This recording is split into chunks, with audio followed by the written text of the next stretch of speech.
Dans ce programme, on va réaliser une horloge et pour ce faire, on va commencer par déclarer les bibliothèques qu'on va utiliser par la suite. On va avoir std input-output, eostream, conio.h, windows.h et time.h. Il ne faut pas oublier d'utiliser using namespace std. On va commencer par la déclaration de notre classe. Elle possède des attributs sur une portée private, donc inside th, tm, ts pour la partie heure.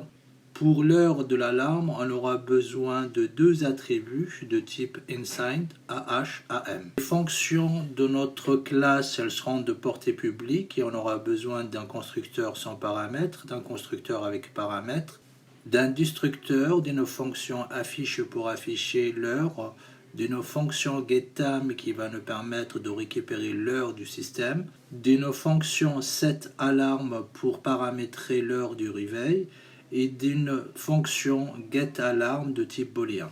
À l'aide des constructeurs sans paramètres, on va pouvoir initialiser les attributs de notre classe. Le destructeur de la classe il va afficher à l'écran horloge est détruite. La fonction getChar est là pour maintenir la fenêtre d'exécution ouverte. La fonction affiche est formatée de type %2.2 inside et on lui passera les paramètres th, tm et tsecondes, ce qui correspond aux heures, minutes et secondes. L'accès à l'heure du système se fait comme suit. System time, time lock qui est une variable qu'on va déclarer de type system time et on va récupérer la méthode getLocalTime qu'on va lui passer par référence. On va affecter l'heure du système à notre variable th qui est égale à timeLocal.WindowsHour.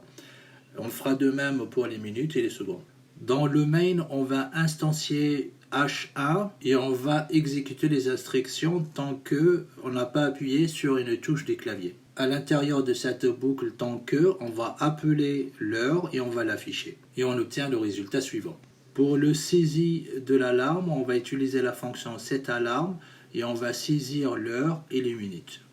La fonction getAlarm nous retourne un booléen. On va tester si l'heure de l'alarme est égale à l'heure du système et les minutes de l'alarme est égale aux minutes du système. Elle nous retourne dans ce cas 1 ou sinon elle nous retourne 0. Dans le main, on va appeler cette alarme pour saisir l'heure à laquelle on voudrait se réveiller. Et dans la boucle tant que, on va utiliser la fonction sleep, on va lui passer 500 comme paramètre et on va venir faire une test sur notre fonction getAlarm et vérifier ça nous retourne bien 1 et dans ce cas on utilise un bip avec une fréquence de 1 kHz et une durée de 500 millisecondes. Le résultat est le suivant, voilà ce qui termine ce TP.